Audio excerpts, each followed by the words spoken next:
podcast is part of the Sports Social Podcast Network. Hello, and on tonight's wrap, excellent wins for Dragons and Gwalia.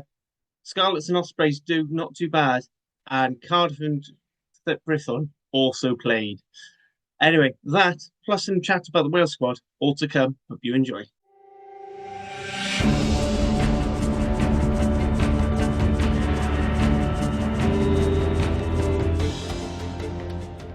Good evening, and welcome to another episode of the WRRAP podcast, where we are going to be discussing things that that have not been decided, things that aren't going to happen until tomorrow, and some things that happened last week. So, showing me with contemporariness, my contemporaries, Hattie, Judith Chalmers, and Dan. Judith, how was your holiday? Oh, very nice, thank you. Can't complain. For the audio listeners who definitely would miss that visual trick, Nick is back, and based on some jokes from Dan, so it changes Zoom name. It's jealousy only. I'm only jealous. And I said I did say to one of my colleagues the other day that I think this job would be better off if I got full pay but 2 6-month holidays a year. Did you have a nice trip, Nick? Yeah, thank you. Very nice. It's a nice time of year to go. I won't be able to go in January again. It just makes the winter a bit shorter. My daughter's having a baby any day soon. By next January, I'm going to be on there, which is even more concerning, I'm sure, is I'm going to be on childcare duty sometimes in every week. Oh, fantastic. Good luck with that. I hope everything goes... Thanks, guys. Goes swimmingly well, yeah. Thank you very much. Don't feel for you with the looking after a screaming child, but I'm glad that you're happy about it. Well, she's a little girl, we know that much. Oh, nice. Fantastic. You just wait till you can give them back. Yeah. You can just laugh at them during the potty training accidents, as my mum was able to do this weekend. Yeah, happy days. Right, so we'll start off with some rugby. We normally start off with news desk, but Nick, I think you said it's pretty quiet this week because a lot of it is just things saying we will announce things. Yeah, well, I guess I suppose we can't avoid it really. Just really hot off the press before we started recording, we've had a statement from the Welsh Rugby Union board. Obviously, the board is made up of 12 members, and half of whom live in Wales. And they had their January meeting today, probably this afternoon, this evening, I think. And they considered the recommendations from the executive leadership team, which of course will be led by the chief executive officer, who also sits on the board. So the sort of statement talks about they looked in detail at the final 2 bids, but they have unanimously approved the proposal to move forward with a preferred bidder. And they're now entering into what they've termed an exclusivity period. And they say they have obligations then to liaise with a number of stakeholders over the next few days. They'll then discuss the decision with the 2 bidders and the management of Cardiff Rugby. And they expect to be in a position to have completed this by next week. They will then go ahead and finalise the detailed negotiations with the preferred bidder and then sign a binding agreement within a matter of weeks. So it's all very vague again, although we obviously know they have made a decision about which of the 2 bidders. And I think, without jumping the gun, you other guys, I think it's accepted that the 2 bidders were Y11, who are obviously owners of the Ospreys, and also a bid which has been put under the term the Hollywood bid by a former director of Cardiff Rugby and some guys from that area of the world. And then I guess we will just have to continue to wait and see. But obviously over to you guys for a comment. Well, it's nice to see that the WRU board has the same percentage of people living in England as the WRRAP podcast does. You had to bring that one up, didn't you? Yeah, I just thought I'd get it in there. I can't see why they needed to release anything tonight if they're not going to make any.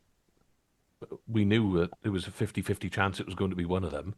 So we knew it was who it was going to be, one of the two. I don't know why they didn't release, wait that little bit longer to release the name. It just seems. I think, like, I agree with you. Like, it was somebody in the Scarlet chat said only the Wales Online could write breaking news coming in 2 weeks, and it is just like, well, why are they announcing that there's going to be an announcement when it could be weeks away?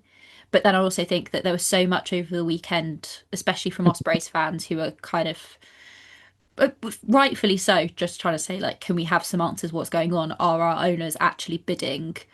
If so, can you tell us what's going on? Kind of thing. And I know a couple of people got blocked by Lance, and yeah, I guess if you've had all of that going on, you might want to get ahead of the implosion that's about to Yeah. come, because like it's the WRU, it's going to leak. Yeah, it probably will leak. Yeah. Yeah.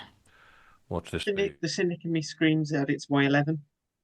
Like that's the reason, and the reason they haven't said it's Y11 is because they know about the backlash is coming. And it's also the reason why they've emphasised that they're going to try and get everything done within a week or two. And that it's To try unanimous. try and say, oh, well, it's all done now, so there's nothing we can do. And I think they, a lot of particularly fans have made it clear they'd rather it was the Martin Ryan bid.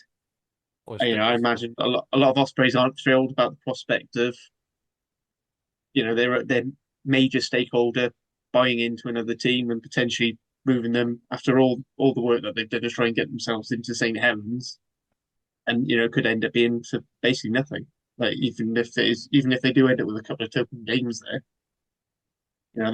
all the plan was to make it about moving St. Helens their home, this new revamped stadium that could be their fortress, and that they could put down roots. There's no worries about playing second fiddle to the football team. And I'll be honest, you've had all this. I had a Sunday where I stood up in the cold and my and Cardiff was shit to make me feel really better. I mean, am I going to get a huge tax bill or something tomorrow? So because it just generally feels like that's the way things are going for me this week. Yeah, like I said, I can't see. I'd be interested if it is Y11, which I think everyone is probably assuming that it is, because that's what suits the union. I'll be interested to see what they do with that central belt of Mm. of Wales then from, you know, because it's almost like a super region. Yeah. In effect, then, it goes from sort of St. Mellons, Rumney area, right on the border with Gwent there, all the way up to Merthyr and Brecon.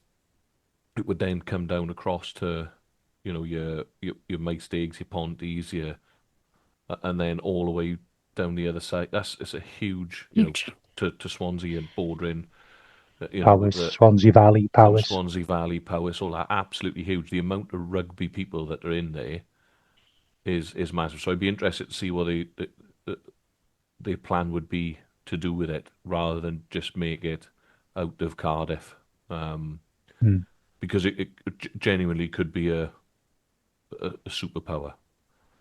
I think for me, who's perhaps Ran Harley, obviously, if it was Y11, it's where what games will be west of Cardiff, if any, because obviously there are restrictions around teams playing at Cardiff Arms Park, and what they're called and what colour they play in.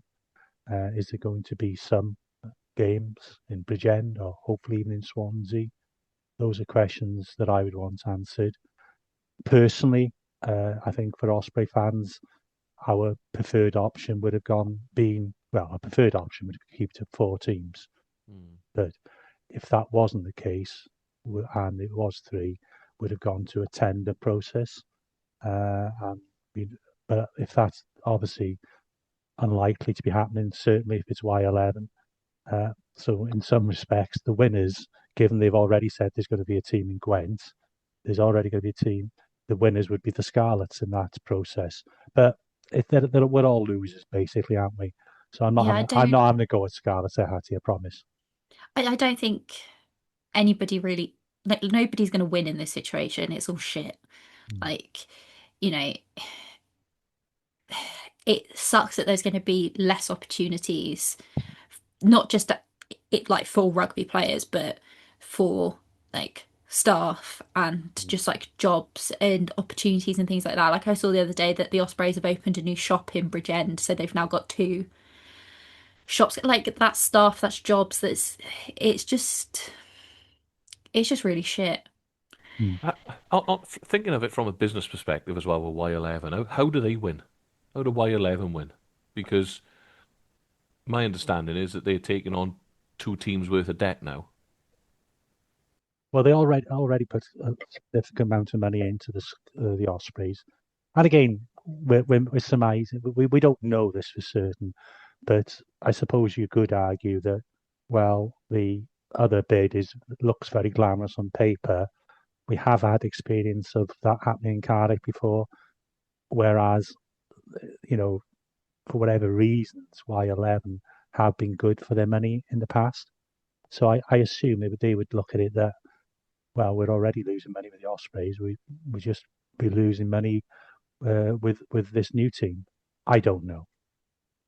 And I guess they get a, Cardiff, let's be fair, when the games are at the right time, they're selling out and they're getting a lot of people through. So it's all just shit. Let's be frank, it's just shit. I know what Harley's going to do now because I've seen the message as well. So go on.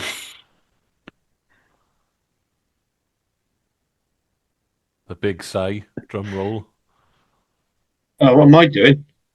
Oh yeah, go on. Shall Yeah. I do it? Because well, either one of us just seen that Yeah. Oh, Yeah, Wales Online. Online have leaked it is Y11, and So there you go. do you know what? Frankly, that means we're losing we might lose a presenter as well. Nick, you're more likable than me. I'm off. See you. No. Well, we'll just have to see how it pans out, won't we? can Anyway, I say something before we move on? So I have been looking at the Celtic Warriors recently, and obviously yeah, I they saw that. played their last load of games in Bridgend, and obviously now the Ospreys went to Bridgend. Does that mean that Bridgend is cursed? It could well mean that, Well, Hattie. For many reasons, yes, but not necessarily that. So if you're a professional rugby team, don't go to Bridgend, I think is the answer. Unless you're Montpellier. Yeah, just don't base yourself there. Come No, on, don't now. base You have yourself to there. go there. Yeah. Anyway, we will go back to some actual factual news, if that's okay, to finish off. If anybody else has something, I might miss something from last week.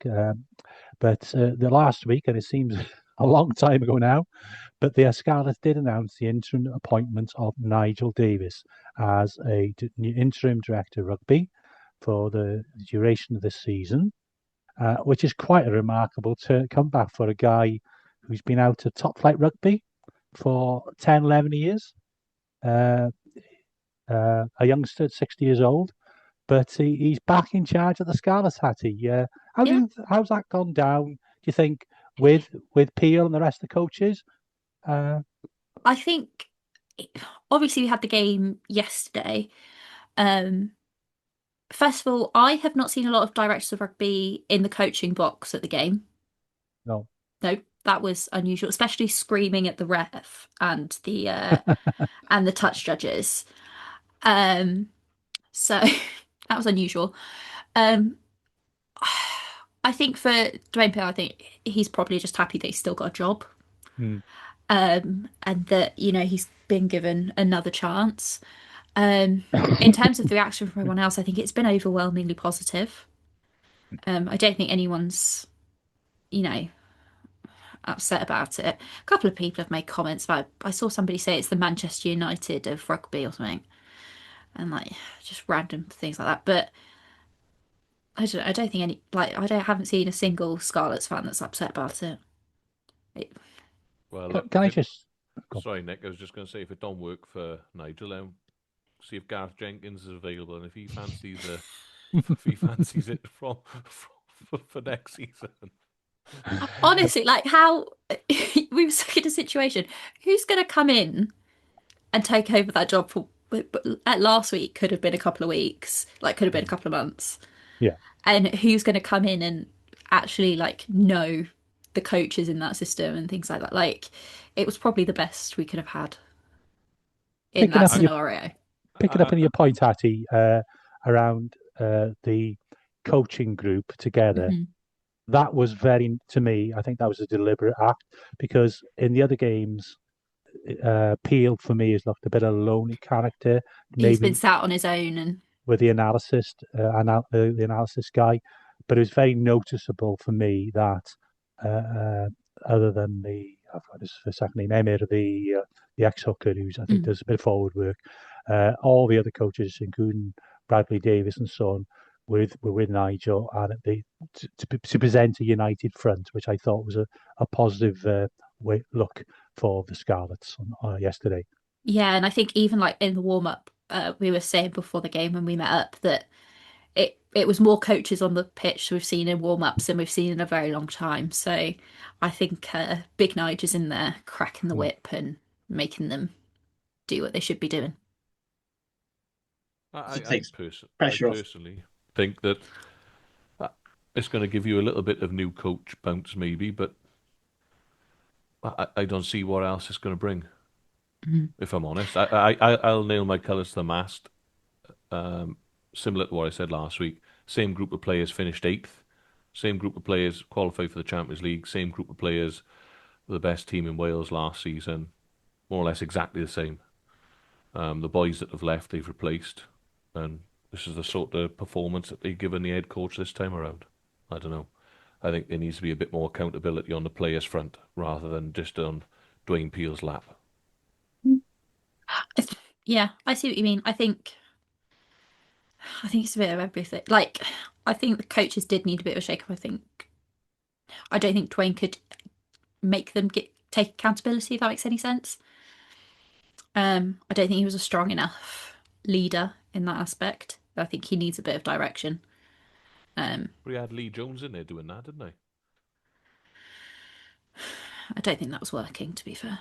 So yeah, we'll see what happens. We could carry on being shit for the rest of the year, in which case, big changes next year. Yeah, yeah. And I think, yeah, for me, it's players need to take account for themselves, accountability for their own performances as well. So maybe that's the coach in me. I don't know, but yeah. Anyway, was there any other news, Nick? No, I've got nothing else, guys. There was one thing I picked up was, if you don't mind me dropping it in, I'd be interested to take your thoughts on this one. Actually, is that Wales 20s turned out at the Arms Park Friday, was it? Was it Friday? Yeah, I think so. Managed to beat the semi-professional Rags 21-14. No, I was saying in, sort of on WhatsApp in a group going, I don't know whether that's best preparation for the 20s, considering that they're going to be playing England with a number of boys that are in and around sort of senior first teams, and France, where they'll have a number of players playing Pro D2 and top 14 rugby. So, be interested to get your thoughts on that. Do you know what I'd like? I'll start. Oh, sorry, Holly. You go on. You know more about the Rags than I do. So basically, what we had is the Rags starting midfield playing for the under-20s up against the under-18 Rag midfield. So we basically had the Cardiff. It was almost the Rags versus the Rags plus friends sides, because a large portion of the under-20s team already playing SRC level rugby. That, and then the guys that the Rags were pulling in were our under-18s academy. Some of those guys the next day went up to RGC to play a game up there. Like, it does seem bizarre and stupid. And I do wonder, like, could they not organise something with maybe like the Scotland under-20? They've done friendly warm-up games there before. I know it's not going to it may not be the same physicality as England or France under-20s, but at least it's the same level. But Sensibly. my understanding is as well that from like an insurance perspective now, as soon as someone turns 18 in senior rugby, they can go and play, effectively, they can play men's rugby, right? You don't need special dispensation from the union, because I'm assuming all the boys that play in age grade rugby would need that anyway. So if it was a physicality thing, why not go in for a week and train with one of the regions? And have those conditioned sessions behind closed doors and so on and so forth. Because, the regions haven't got massive squads. I bet they'd find it fantastic to be able to work sort of 15 on 15 with high level opposition. You're still getting that level of physicality. I don't know, and I stand to be proved wrong on this, and maybe it was just a run out to work on some patterns and foot whatever it is, and it's better than nothing. But it just screamed to me that it wasn't even as if they went to play Ebervale, whereby Ebervale have got a load of not old school but genuine semi-pro rugby players that are men. There's not many academy boys here, but there's a group full of men, and they at the minute they're wandering around the SRC beating people up. Especially at the driving line out and scrum time and so on and so forth. Maybe that would be more of a physical challenge if that's what they wanted. So I don't know. I thought it's in the maybe could do better pile, but there we are. It is what it is. I hope they got a lot out of it.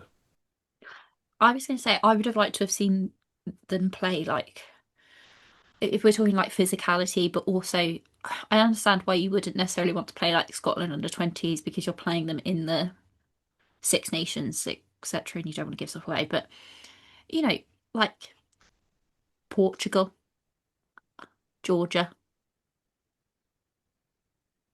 under 20s. I know there's more travel involved than the Rags, but I feel like that the fact they played the Rags was because they didn't want to travel. Outside of Cardiff, Yeah. could make it up to them. There was no travel costs involved for anybody. Travel costs involved, yeah, and maybe Well, that's what it is. But that point was then, the other thing that I picked up this week in terms of news. Really, it just stood out to me a little bit. Don't you think about training? I said I don't know how it works with the under 20s boys who are tied to the other regions, but all the Rags boys train with Cardiff. They train with the senior team anyway. Although, admittedly, I wouldn't say that based on the display this weekend, that doesn't prepare them for a professional physicality environment. But and I know from what I'm aware, like places like Bristol and Bath, their academies train with the seniors, Mm. Yeah, they are. so they're already getting this. So I don't time, see yeah. why that would be why that would be an issue. I said I think it's just it's basically you pick so many players out of one SRC. Like maybe actually playing someone like Ebu Vale might actually be a good idea because one, most of the players wouldn't necessarily know all the calls and stuff apart from thing. Two, you're going to end up with the best Ebu Vale side, not a weird half Yeah. amalgam. Yeah, exactly. So, Even but even if they did probably the Scarlets preseason, which I criticised them for, but actually for this might work well, is where they play two SRC sides and they play one half, one the other half.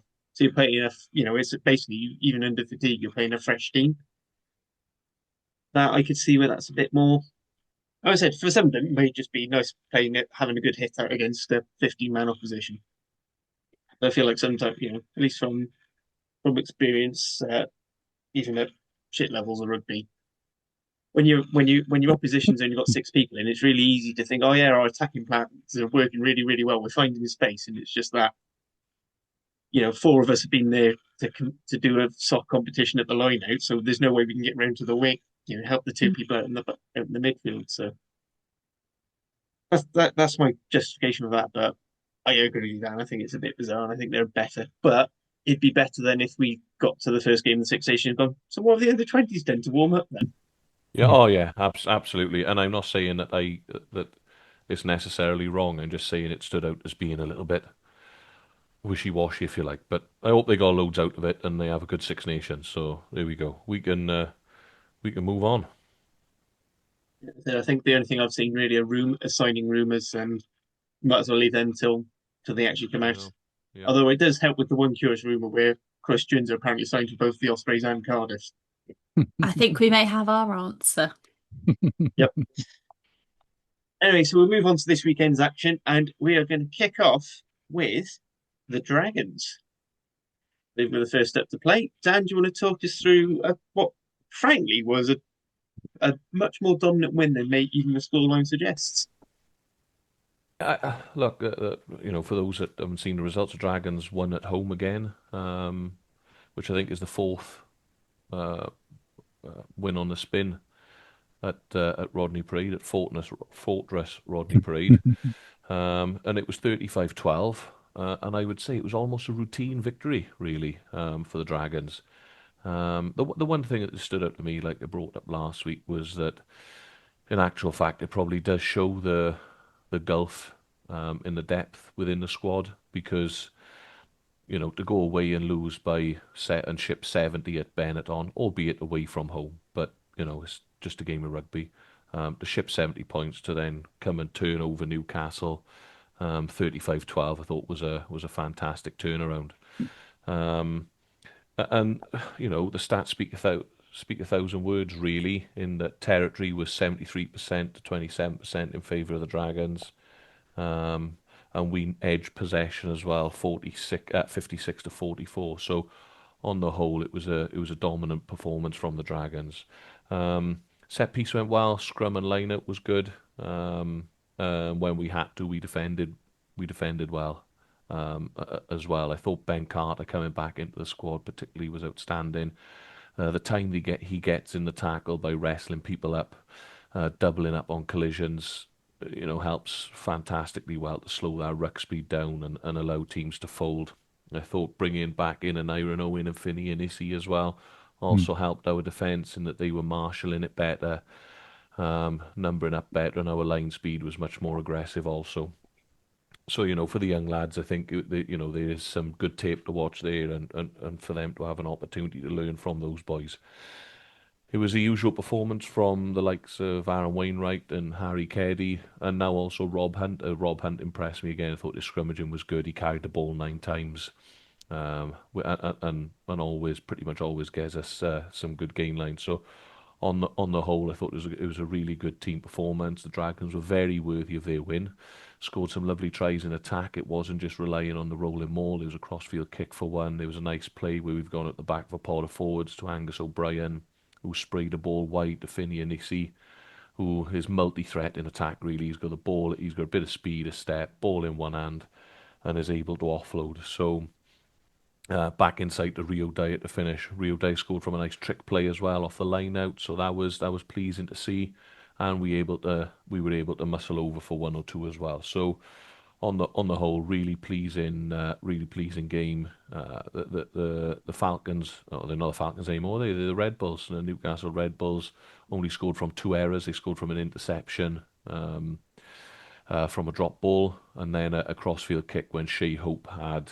I wonder whether he thought that he had a full penalty advantage, but it was just knock-on advantage. So as soon as the ball was kicked, and of all the people that kick it to, he kicked it to Christian Wade, who was one of the most prolific try scorers in English Premiership history, and he ran it in from sort of 60 metres. So we nullified them really in attack.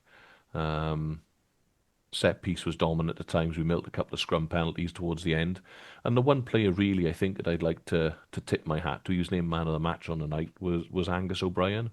A lot's been said about the likes of Wainwright makes us tick, but this season, especially in the last few fixtures where we've started to put some good performances together, particularly at home, I think Angus O'Brien is at the centre of all the good things that we're doing. He's a decision maker in the back line, which takes a lot of pressure off Tinas to be his backfield coverage is particularly good. His last line defence, where he's picking up the last man, is also fantastic. He doesn't miss many tackles when teams get to an edge. And he's got a right boot that kicks the ball miles and miles and miles out of hand, which is, massive when it comes to relieving pressure. There's a little bit of, he gets a little bit of criticism for being a bit dodgy off the tee at times. He missed one fairly routine kick in front of the sticks, but then is converting them from it wide. But probably it's not, that if he didn't have to kick, then maybe choose not to. But as one of the club captains, he's obviously taken on that responsibility as well. And And I'll say it out loud, in public. I've said it in private a few times, but I think there's an argument to be made that he's the form fullback in Wales at the moment. And I'd be interested to see if he gets the recognition he deserves in terms of a Wales call-up from Tandy this week. Whether you'd start him or not, I don't know, but he's playing particularly well at the moment, and I think we'll see maybe a couple more Dragons boys called up into that wider training squad, maybe come tomorrow morning. Who knows? I think there's certainly a few of them that are putting their hands up. Ryan Woodman's going particularly good as well. He can play 4 and 6. Keddy was abrasive again. And I'd also like to give a little nod tip as well, because he had a little bit of criticism last week playing at 13, was Di Richards. I think it's clear to see to everybody that, at this level of rugby, he's a winger. He's clearly athletic, strong boy, got a turn of pace, can pick a line. So, it would suit. I think it would suit his sort of longevity and progression in the game if they stuck him out on the wing a little bit more. But on the whole, I was satisfied with the win. I thought we were good value for it, and as I said, it was routine. And unfortunately, we've got some good quality to come back into the squad as well in terms of injury. The likes of Elliot D's due to come back. Paella on his Instagram said that he's not going to be long now, so hopefully it'll add some more depth and competition to the squad. So well done to the Dragons on the whole. Very good performance. And we march into the last 16 where we take on Stade Francais away. Well done. Well done. All right, so is there anything? There you go, better. Does anyone have anything else they want to say about the game? No, just I think Dan summed it up there, and we've seen the Dragons struggle and for so long, but it's nice to see this season. If certainly at home, they really are a very hard team to beat, and as Welsh fans, I'm very pleased to. I think I speak for most people. We're very pleased to see that. The one thing that I've picked up on, sorry to kind of cut back in here, that over the next few weeks now for the Dragons, which will be interesting to see how the management deal with it, is that I think we go to Stade Francais off the back of the South Africa tour. Right. That's my understanding. And I'll just double check that for you now. If you can bear with me 2 moments whilst I use some technology. You going down the same time Cardiff are? So let's just have a little look at this now. So the Dragons' upcoming fixtures now, we go to Munster, and then let's look at this now. So we go 21st of March, we go the Stormers away. 28th of March, we go the Lions away. 4th of April, Stade Francais. Same time as Cardiff, Harley. Yeah. So that would be the same. Now, you got a decision to make here, haven't you? If your management is, how do you manage that? How much of a go do you want to have a go at the last 16 game? I would say there's going to be a few travelling supporters going out as well. You're going to have to make a bit of a fist of it. So it'll be interesting to see what they do maybe then on the South Africa tour. I think that first weekend, sort of 20th, 21st of March, will be the first weekend after the Six Nations. And from So I very much doubt your. Yeah, so regular feed players like maybe Wainwright and the like for other teams might well be given that Saturday off, that weekend off. Yeah, so maybe Dragons fans then need to, we need to brace ourselves for the fact that we're going to be sending a similar sort of squad really that went to Benetton out to South Africa. So yeah, it's just, I thought to bring it up because that's a tough run of 3 games. On the spin, 2 in South Africa and 1 in France, and the logistics around it and all of that sort of stuff. So it'll be interesting to see how they manage that. But well done to the Dragons, last 16 of European competition. Good on them. We'll get on to Cardiff later, but yeah, it was similar interest. So we move on to Ospreys. So narrow 5-point loss at home to Montpellier. They're long. It's becoming quite a rivalry in Europe between the two sides. Yeah, I guess both teams had already qualified for the round of 16, so they picked rotated teams for the fixture on Saturday night at the Brewery, and that's had quite a lot of stick online from Osprey fans. And I can see it both ways, and I'll come back to give my views on that. Another poor start at home, gifted 2 tries to Montpellier. There was a poor slap back from Combier, and perhaps Danny can give me your view afterwards. I can't see what, and not just Combier, who didn't play very well again, in my view, but quite often players seem to be slapping the ball back with 2 hands. Well, I just don't quite understand why they're not trying to catch it in those circumstances, but that's a wider point. Very poor decision making from Jack Walsh when he picked up the ball right in his own 22 and was very indecisive. And that wasn't really to do with him playing at 10, but he's well used to doing that, playing full back, and threw a pass which gave a very easy interception try. So when you're playing decent teams, however much they've rotated, you can't start that poorly and gift tries to the opposition. The actual starting pack, I thought, did well enough. But again, one thing I would say about selection, we gave Marco Duet, who obviously we need to have a look at, given that he's come in on loan for Jack Morgan while he's out injured. I'm not sure I would have started him and William Evans, who's also relatively inexperienced. For me, I would have started one on the bench and the other one to come on in his place. That would have made more sense to me, but I'm not the coach and I'm not the part of the coaching team there. I thought Cocker-Singer and Watkin played well as a centre combination. I've already talked about Combier. I don't think, for whatever reason, maybe we're just not using him to his strengths. Daniel Cassendi is quite hitting the heights he did last season. But I'm sure maybe, as I say, maybe that's partly down to the type of game we're trying to play. We're not really using his ability in the air as much as we have done in the past. It's becoming a bit of a norm, really, that we have a little bit of a spirited fight back in the second half. Another second try for Lewis Lloyd, who again played very well and is looking a very promising young hooker. And then when Moriarty came on and put us in the lead at 26-21, I really thought that would be it for us. I thought we would, have enough at home to see out the game. And just a few stats, I think we had over 60% of the ball, possession-wise, but just over 40% territory-wise, which tells its own story. We didn't manage the game well enough. From my sort of analysis, we often kick the ball about 23, 24 times a game, but we only kicked it 15 times on Saturday night. So maybe that was partly down to Jack Walsh's lack of minutes at 10, but also the 2 9s maybe should have took a bit more on board then. We probably played a little bit too much rugby. I did the Podlediad rugby on Thursday night, and Dav Francis, who's like down involved in coaching, he said we should be kicking long here and chasing hard, and he was totally right, I think, in that analysis. But for whatever reasons, we didn't do it. We tried to play a little bit too much rugby, and I've got to be really brutally honest. Some of the bench came on and were poor in the decision making, giving away penalties, and you have to ask, are they really quite good enough this standard? I'll make a case for the young props, as they will get better.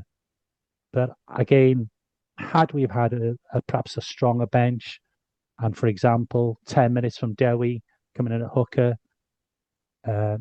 Ryan Smith coming off the bench, it probably, with that type of leadership, would have been enough to get us over the line. So a disappointing end to Europe. We took a strong team to Zebra. I know you talked about last week, and we should have won again against Montpellier.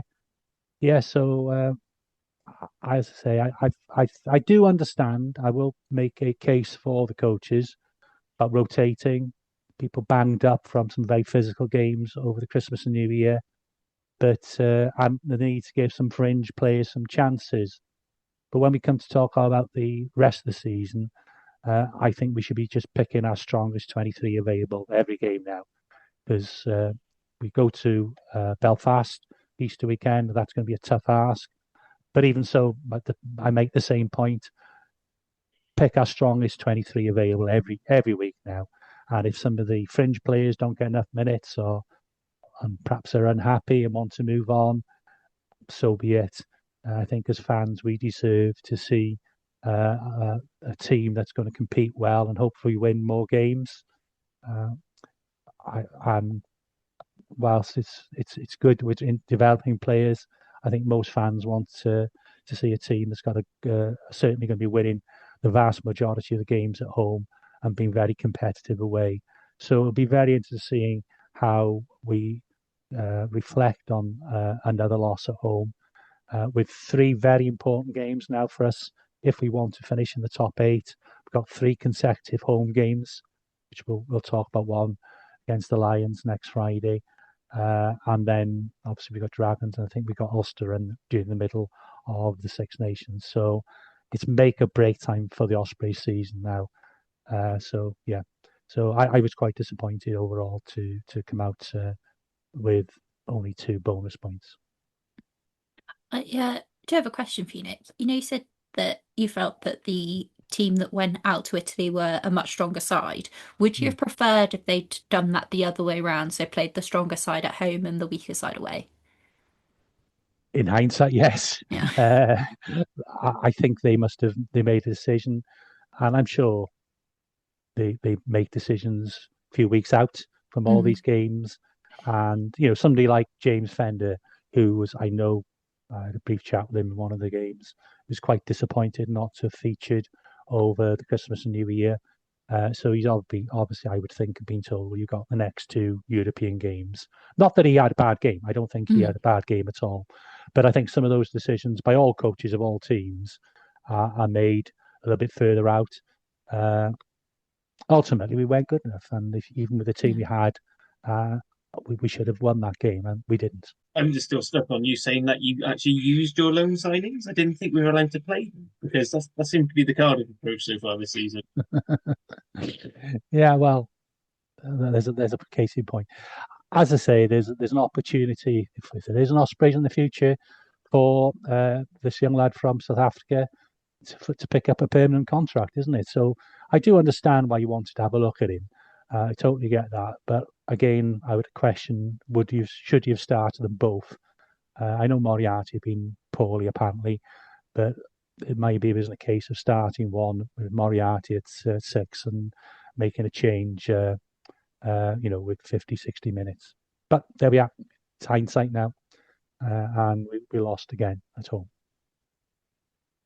Moving on to Sunday's action then. So, damp and cold Sandy Park. There was misery abound as Cardiff went down 31-0 in what was frankly a display that said, we're through, we can't be asked. I'm sure that's not what the players are thinking, but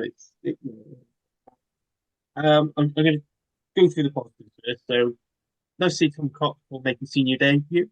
And, everyone who's been watching Play for the Rags has been quite complimentary of him, and I enjoyed watching him at the under-20s, not yet much time to make any mark of the game. But Thane Basham was industrious, even if sometimes he seems to be doing it single-handedly. And fair play to all the Cardiff supporters who made the trip down the M5 because they did not stop singing. And even the amazing, them chanting Cardiff are our team, the greatest you've ever seen, as Exeter scored the 5th try, was just absolute music to my ears. Especially whenever Emmanuel Faber posted went back and you could just hear them go traitor, traitor. Fair play to Emmanuel. He was just there like, go, give it to me. Because let's be fair, when your team's 31 in that, you really don't give a shit what the crowd's chanting at you. It was just nice to have fine voice. Lots of compliments from Exeter fans all the way around. On to the negatives. I have no idea what Griffin Colby does when he's in the middle of the pitch. Not why we lost, but I just utterly baffled by the man. He calls the try held up and then it's suddenly reversed. And from everything on the camera, even the Exeter fans are going, nah, that's held up. I was like, well, you can't see the ball, so surely it's still held up. I don't know if you guys watched on TV and saw something different for me, but on the screens it didn't. I can't see a ball anywhere for that second try. But Sorry to interrupt you, Harley, but just on the thing of Griffin Colby, does he not feel like he's doing a sketch comedy? Where he's like parodying being a ref because it's so bad and it makes no sense. I said I don't want to pick on him, but I'm just confused more than anything. And the fact that he's there looking at the screen as Jim Botham gets smashed in the head by Dav Jenkins, and just looks perplexed at what he's trying to be shown. But by the way, that's not why we lost. We lost because we just weren't up for it physically. And as Dan will keep telling you, if you're not winning collisions, if you're not sprinting up on the game line, you're not going to win. You don't deserve to win. I think our scrum could be replaced by an equal amount of gym weights on a set of roller skates, and I think they worked about as effectively at times. I mean, there were a few. I mean, Exeter got away with a few early shoves and stuff, but they're more than enough where it's quite clearly us at fault. A bit disappointing. I know, and being cold and wet didn't help my mood. But shout out to Charlie, listener of all the pods.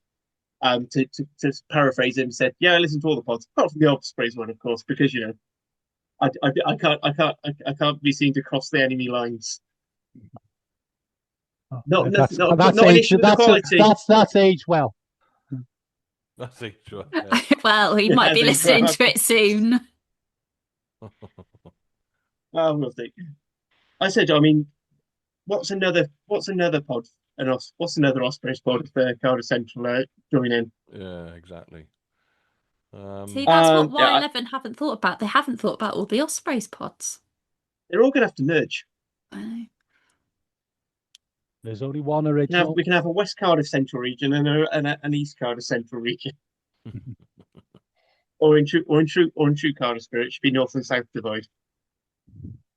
What did you guys think about the game anyway?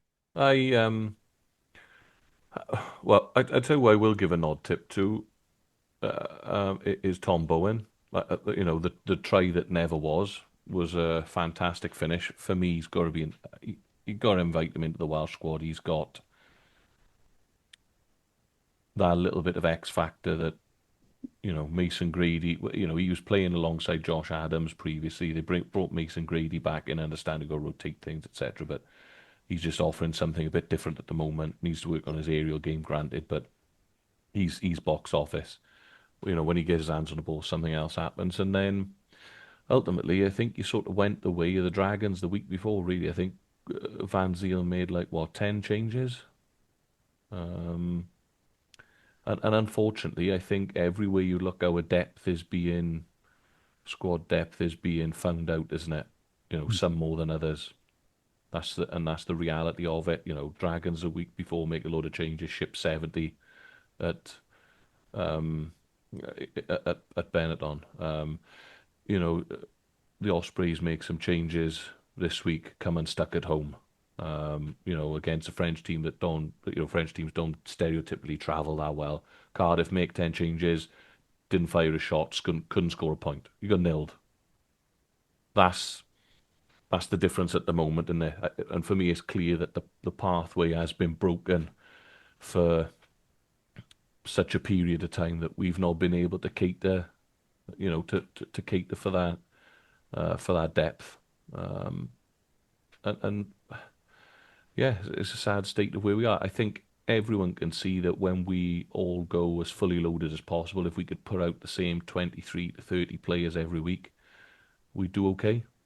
We'd probably punch above our weight. But unfortunately, Cardiff, I think, were a victim of rotation, and like you said, it was already been won. It was a raft of changes made, and yeah, they come unstuck against a team that was pretty much at full tilt, really, wouldn't it, in Exeter?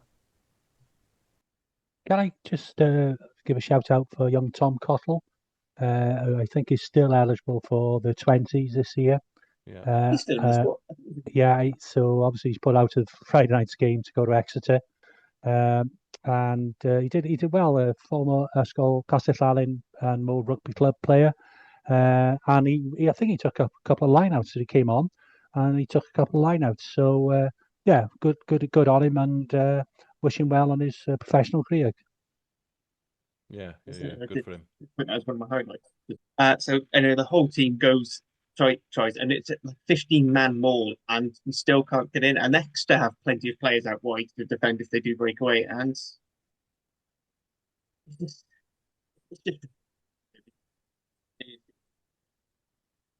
especially as we were a team who started the season so well. first eight, and now there just seems to be none of that. And I think it just shows we are missing a proper attack coach. I think it's something I'm going to say to the end of the season. Thankfully, Mark, if we are merging, then at least Mark Jones is potentially there to take the attack. Whether he comes in as the head down attack coach or not, but I mean that looks like it could be. And it'd be nice having Duncan Jones. Well, Try and draw some positives on this situation. every cloud. Yeah, I think that's it. So I think we'll move to the final game. So the only thing left to say is we will be playing Benetton on the April bank holiday, first weekend in April. Yay! Benetton away are an easy side to play, aren't they, Dan? Well, it depends on whether you rotate or not. I think we might be forced. The problem is we'll have so many players, available players, be all in the Wales squad, not played. Yeah, but Benetton will be the same, but for the Italian squad. No, because they'll have had their Oh, yeah. 2 weeks we're in South Africa. They'll have had 2 Euro League fixtures, getting back at the strength. But that's it. So moving on to a team who thankfully are out of the hellscape of Europe, of Scarlets, after what was actually a pretty good performance. I feel like the scoreline got a bit fluff towards the end. What was a very close game. I admit I only caught the last 60 minutes of it. Yeah, it was the first Scarlets game that I've got to go to this season because it was quite literally up the road from where I live, which meant that the man next to me, who was a Saints supporter, went, "Oh, how was the journey up? Was it all right?" And I was like, "Yeah, I only came from Lake Buzzard." And then it turns out that he was a season ticket holder and he actually lives further away from Northampton than I do. So that was quite funny. But yeah, it was a really, really good game. The atmosphere was great. I think one of the funniest things I've ever witnessed happened at a rugby game happened when whoever it was taking a penalty or a conversion for Northampton, and Scars fans start singing, and the Saints fans didn't like it because it was, respect the kicker. So they started booing the singing, but it obviously just sounded like they were booing the kicker, which was very funny. Um, but yeah, I think it was some of the best rugby we've played this season. There were issues. Our scrum had issues, and I know some sort of front row people have said like, "Oh, we don't necessarily agree with some of the decisions." Like, it was what it was. We lost a lot of bulk when ball went off, and so we were just going backwards. I think it was controlled quite well when we were going backwards, but still managed to get the ball out. I think playing off set piece was really good for once. I also think that, our back row / Tane, who was supposed to start in the back row but played most of the game at second row, I think he played really, really well. He had that charge down, which was absolutely vital for the first try and absolutely just shocked Northampton. They weren't expecting it. I would say negatives. Blair Murray was extremely poor. He's been off for the last couple of games, well, most of this season, but the last couple of games since he's come back from injury, it has been noticeable. He obviously moved out to the wing, and I think I understand like some people can move between the wing and fullback, but he's played so much rugby at fullback that I think his positioning in defence was so off. And sometimes you could see that he just was completely in the wrong place. And there was, I think it was for the second Northampton try, he missed his tackle and then kept going. But as me then went to make the tackle, he ended up taking out me. And then me ended up kind of getting like jarred. And he was then having to have treatment. And then there was a third, I think it was the third Northampton try. Or the second Northampton try, I'm not quite sure which way around it was. But he flew up out the line and he was in the wrong place to begin with. And it meant that Doloro could just get in and there was no problem whatsoever. He was just getting turned inside out, back to front. And I think partially he obviously isn't used to be on the wing, but also he's just not playing very well at the minute. So that was really, really disappointing to see. I think sometimes players obviously get in a bit of a funk, and I don't know, he just doesn't seem right to me when he's playing. Um, but I have to be honest, I think it was overall quite a positive game. I think we played a lot better than everybody was expecting, and I think the scoreline is a lot closer than most people were expecting, especially considering it was, at 75 minutes we were in a chance of winning, and it was only really because Northampton obviously had a penalty and then they had a last minute try that the scoreline is a lot bigger than it was for a lot of the game. Um, I think me played really, really well. Jack played incredibly well. Um, and I also think that when Max Page came on in the centre and Joe Hawkins went off, I think that was a really big improvement as well. Um, so yeah, it was overall just a very positive game. There are big issues, but I think they're easily identifiable issues. Um, so yeah, I was expecting it to be a lot worse.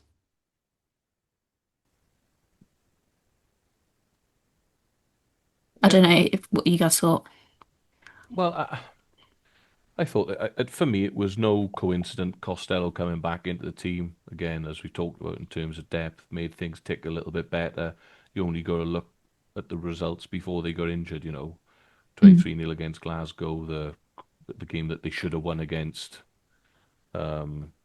Bristol, and so on and so forth. So for me, Costello coming back, you're right. The scrum did suffer when ball went off. Having that big lock behind the tight head makes a massive difference. And Northampton have got massive second rows as well. Yeah, So the one South African guy in there is like 140 kilos or he's something. He's big basically a fella. prop. Yeah, he's a big old lump. What's his name? Vander Meshed, is it, or something like that? I don't know. I kept thinking it was Sam Wainwright though, Yeah, the because of the guy's mullet. yeah, the guy's huge. Um, I reckon he could hold up the scrum better. Yeah. yeah, but yeah, that they had a good go, the Scarlets, but we knew that they've got this in them, because they've shown it previously. So again, for me, I think again with rugby, sometimes when you go into games with a little bit of fear, that fear is a good driving factor for you. Now, I think there's a couple of times, especially in Europe, where Scarlets have gone into games with a little bit of fear. Saturday being one of them, knowing that if we don't perform, we're going to get absolutely bollocked. And it stood them in good stead. I would say that was the same against Bristol. It was probably the same when they went out to Bordeaux. I know they shipped 50, but they had a good, they had a real good go. So again, the Scarlets have got it in them, and I genuinely think it's just a little bit of player accountability and depth in there. Mhm. Like I said, Costello coming back, I thought it was night and day. I only saw extended highlights of it, but I thought it was night and day. The control he had over the game and driving the team when they did have some ball compared to when Joe Hawkins was in there. That should solidify the fact that Hawkins really sees the 10 jersey again, unless in the case of an emergency. So, yeah, it was a scoreline flattered them a little bit. It blew away at the end, didn't it? But yeah, it was a decent outing. Picked up a bonus point. Um, but I think that sees Scarlet's exit European competition now. Which I'm not mad about. I think we really, really need to focus on the league to try and get off the bottom of the table. So I'm not angry about it. I didn't think really that we had that much of a shot in the group that we were in Europe either. Having Bordeaux and Northampton is not easy. Difficult. Yeah, Yeah. yeah, And that's not excuses. Like we've been shit all year, but weirdly, some of our best games have been in Europe. They've been losses, but we've played well. I was happy that we got 4 tries, which is something we've struggled with all year. And also we got all of our conversions, so shout out to Sam there. Um, but yeah, I'm really, really excited to kind of. I think Archie played really, really well at 9, and I think having him, Costello at 10, and Eddie James at 12, as he did for the last bit of the match, for me, that's a combination we need to keep because I think that's when we play our best rugby at the moment. yeah. And it was a decent performance. And look, before I think we should get out in the open now. There's no need, as you were off air, the three of you, no need to thank the Dragons and for everyone else in Welsh Rugby for holding up the Welsh Rugby end in Europe this week. So no, don't say thanks. We don't need it. We don't need to thank you. It's just we're just doing our I thought duty it for was the Welsh whole Rugby. Gwent region holding up Welsh Rugby this weekend, Dan. Correct. We can have a little go. Yeah, Yeah, you know, on that that's it. What a segue, should we? segue!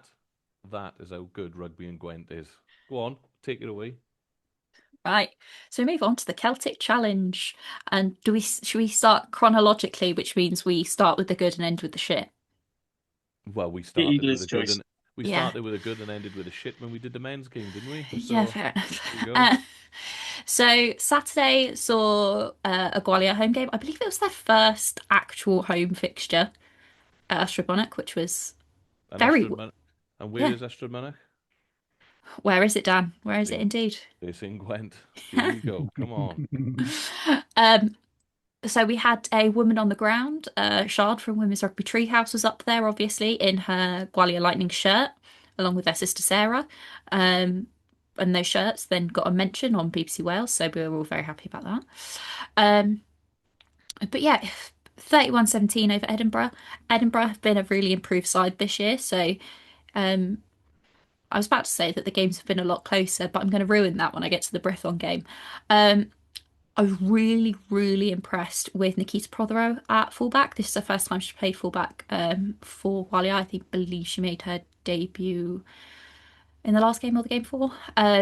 She's been excellent, but her tackling, she used to be a flanker, and her tackles are lethal. She was just pushing people back like 5, 6, 7 meters, like huge tackles. She was probably player of the match in the first half. Molly Reardon ended up with player of the match overall. I believe she got a brace in the second half. She was excellent. Anwen Owen at 7, who I believe actually came up through the same club as Jack Morgan. So nice little connection there to both sevens. And she ended up making 2 huge breaks and going pretty much the entire way up the pitch before getting taken down.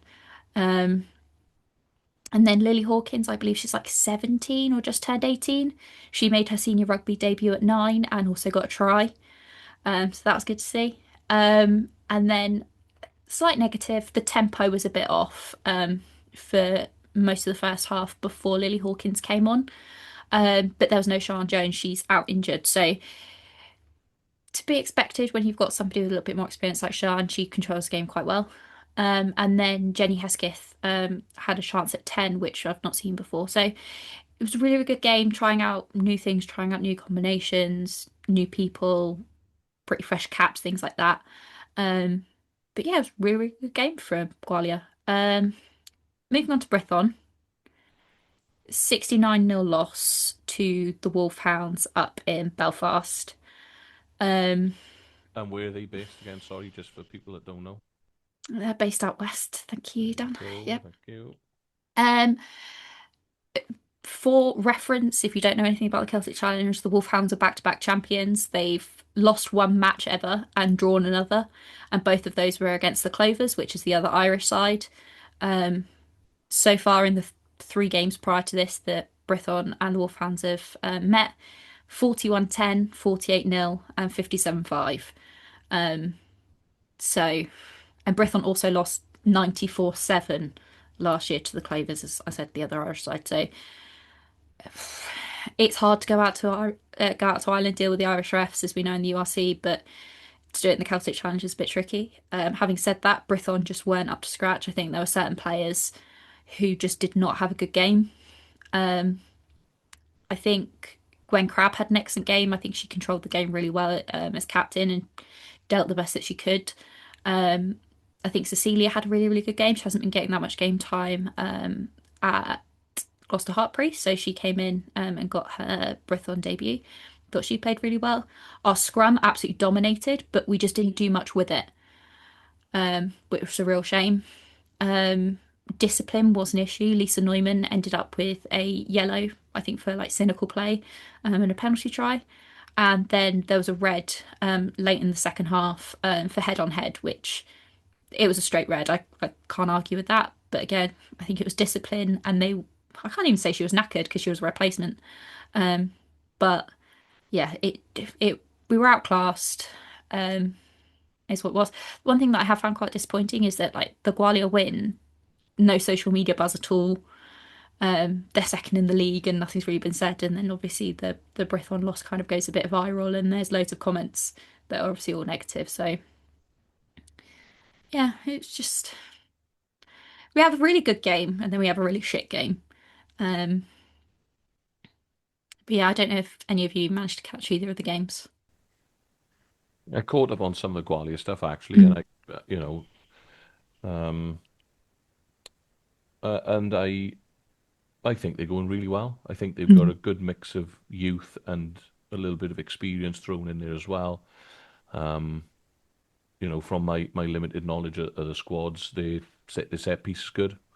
Um, I believe their average age is like 22 or yeah, 21 or something like that. Like it's a young. yeah, and my sort of main interest in it has been through Evie Hill. Evie Mm. Hill, the tight head. I know her dad. Don't necessarily know Evie so well, but I know her dad. I've worked with her dad. Ryan, nice guy. So they're a good rugby family. So they must be beaming with her development. And I wonder whether she's an outside bet for the senior squad Mm. in I, coming I weeks. I think she'll be in the training squad at And least. Yeah. I think that she should be because it's young in the terms of props, But sort of development, if you like. But my only concern with it is that how do you with Brython and Gwalia that you don't want the gap no. to grow too far between the pair. So that needs to be. But I suppose it's all going to be all change as and when we go to three Mm. next So, season.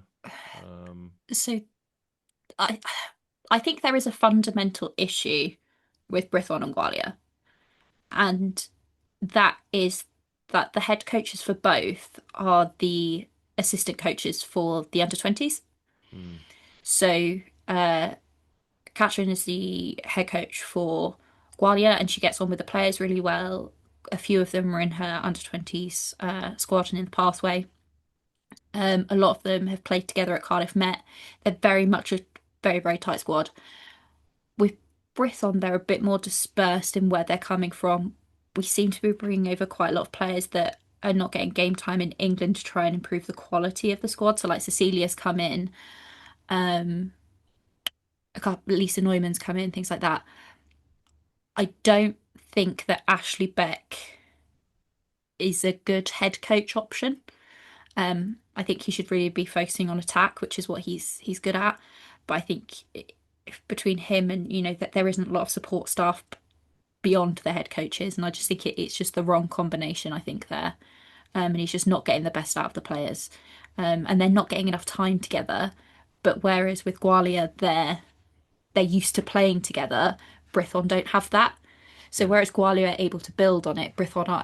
I just think it's a bit it's discombobulated. more of a Yeah. club feeling at Gwalia, yeah. So if if the union now get away, and we've had a brief chat about the Y11 stuff, then in theory, is it from next season that the women's game is going to go to three teams?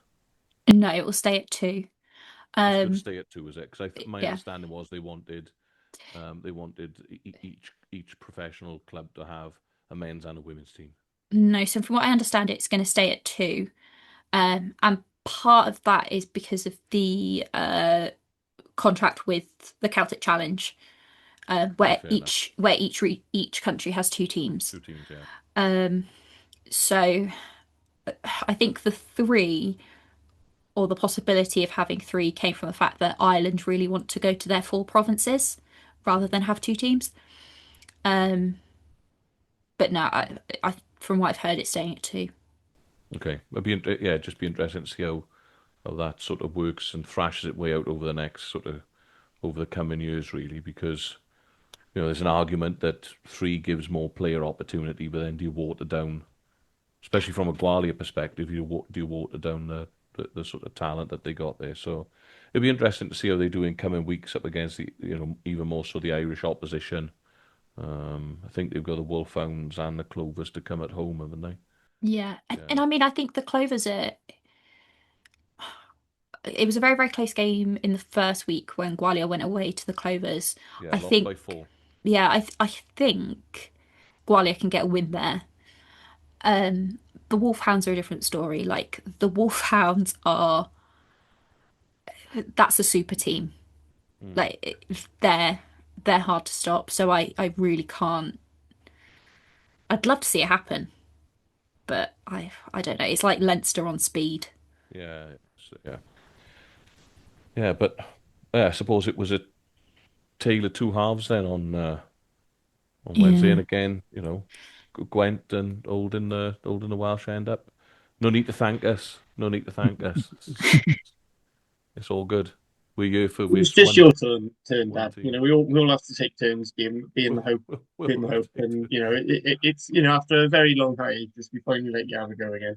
Hey, we got to go to Munster next week, I think, and we so let's from a men's rugby perspective. So let's see how talk to me after that. I'm gonna make Dan the third biggest Gwalia Lightning fan after Sean and Sarah. No problem. No It'll have a problem. top in no time. Ah, not if they made by Macron. Those things like cling film on me. Oh, they're made by Hattie. Yeah, they're made by me. All right. Don't be silly. WRU don't do official merch. The women's teams. Come Yeah, on. no, I made this one this afternoon. Nice. Sorry to our audio listeners. It's a black T-shirt with the Bristol Thunder Yep. logo on it for the audio listeners.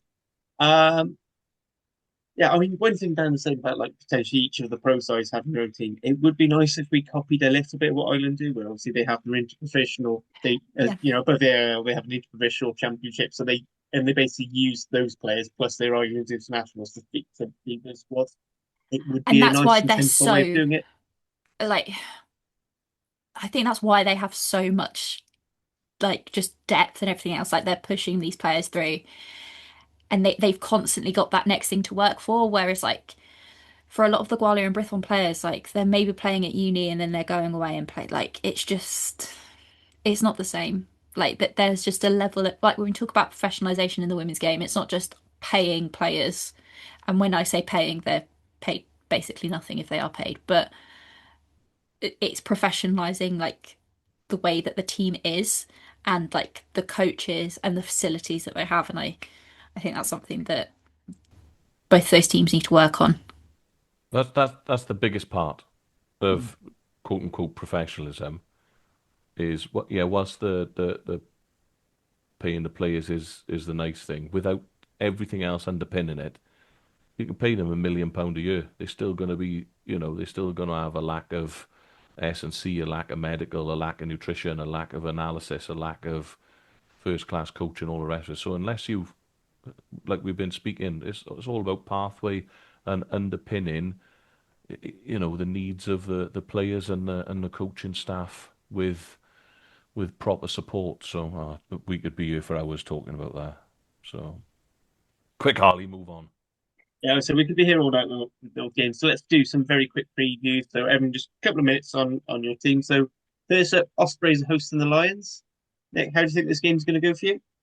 Well, I put down my prediction before I just heard the news, and it's really hard, isn't it?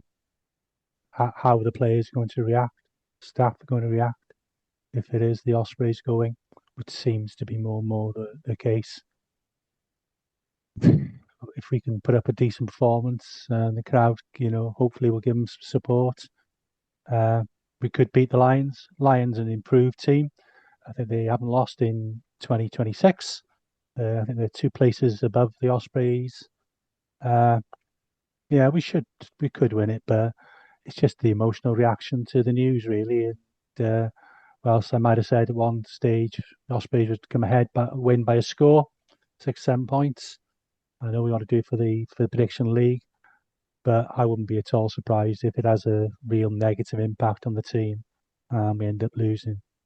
But I'll stick on the positive side. Ospreys by 6. That game is going to be Friday night at 7:45 on S+C and Premier Sport. Moving on then up to Cork, in the Western Island. Munster are hosting Dragons at Virgin Media Park. Dan, how do you want to go? It's a tough place to go. Munster don't often lose the games that they take out that way. Yeah, hey, look, every away game's tough, isn't it? And I feel that Tom Bowler's likely to come out again from Philo and the gang, and we'll make some changes, and as a result of that, it's Munster by 20. For me, I just think that they're going to start looking at keeping people fresh, rotating people in for certain fixtures, primarily the home games, and probably then the 2 Welsh derbies, i.e. Ospreys and Scarlets away. And as we've just discussed, with everything coming up in March, with I know we're way off that yet, but I just think they'll rotate it, and I just hope they go down fighting. Again, like I've said previously, if you could pick up a bonus point or 2, then fantastic. But for me, Munster by 20. Well, that game's also on Friday at 7:45. That'll be just on Premier Sports. Moving on to Saturday's action, then at 3:00, Scarlets are hosting Ulster at the Park. Ulster flying a bit high, but Scarlets bit of the bounce. How do we see this one, Hattie? So I have to be honest, you know how everyone sort of has that team that they don't really know why, but they just absolutely hate them?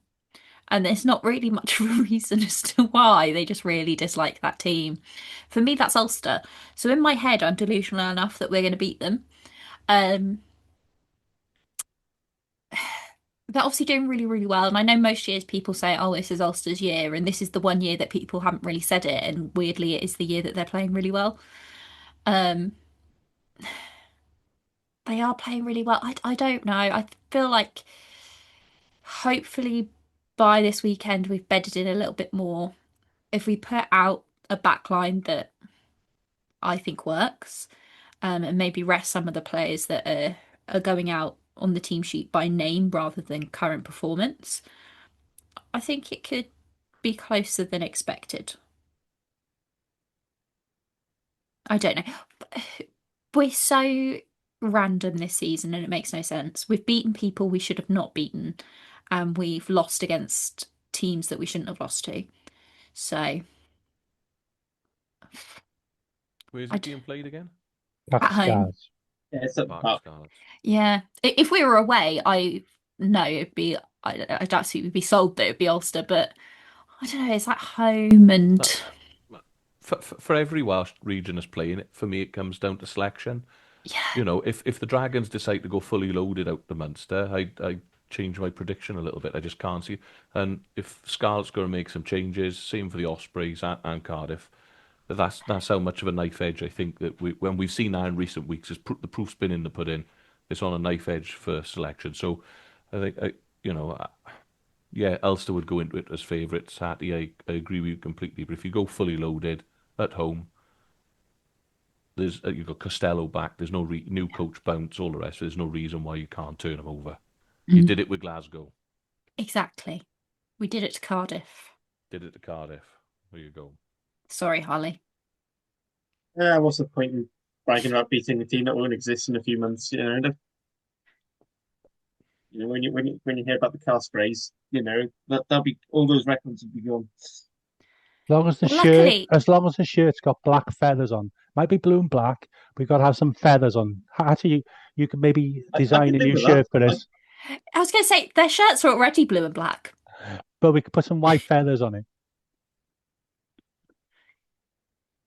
Like I said, the Ospreys have been training in effectively Cardiff gear for most of the season, so it's only fair.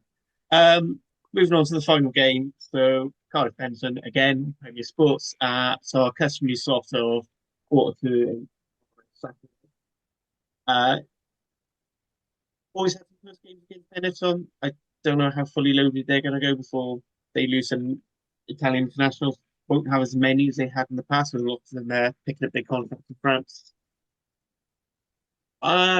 Bedington have done well to secure a top seeding in Challenge Cup, so it's going to be Hugo fully loaded against us. Cardiff, I think, need a big performance. It's going to be the last chance for all our top guys before they do Wales duty to play. Is going through this one. I think the Cardiff Park crowd, but again, similar to Nick, it depends how much that means later and players. I think it's going west and keep us in the sort of top half of the league for another week. Yeah. I think now all that's left really is we quickly go through our predictions. So for me, I've gone Ospreys by 12 because I do think from home. Ospreys from home. So I think they'll go by 12. I think Munster will beat Dragons by 9, Scarlets by 2, and Cardiff by 5. Nick, on to you. I'll go Ospreys by 6. Like Dan said, it's a difficult one to call, but if past form around selection, you've got to go Munster by. I'll go Munster by 17 if Dragons don't send a team out there. I think Cardiff will win by 7, and I'm going Scarlets by 3.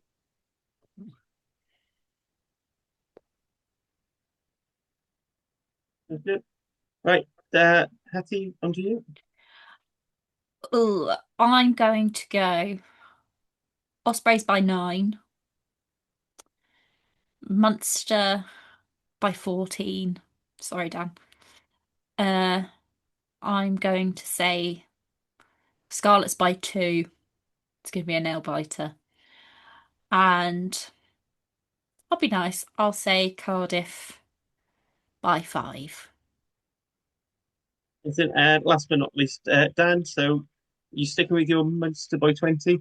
Yeah, I don't want to cheat you and say it's going to depend on selection, but I think if we went fully loaded, I think we'd still lose, but it'd be like we could come within 7 and pick up a bonus point. But if we send out a similar team to Bennett, then we lose by 20. So that's what I'll stick with. Scarlets by 5. Ospreys by 10, and Cardiff by 8. Aizen, so I think time to get on. Do you guys want to talk about the upcoming Wales squad, or should we save it to next week when we have the park squad? it till next week until we've got the squad? Yep, sounds good to me. So all that's left to say is apologies for my microphone, which seems to be messing up as usual. I may bother getting a new one, depends on whether I stick around. Thank you, Hattie. Thank you, Judith. And thank you, Dan. And thank you all for listening. Good night. Good night, That's that. everyone. Nasta.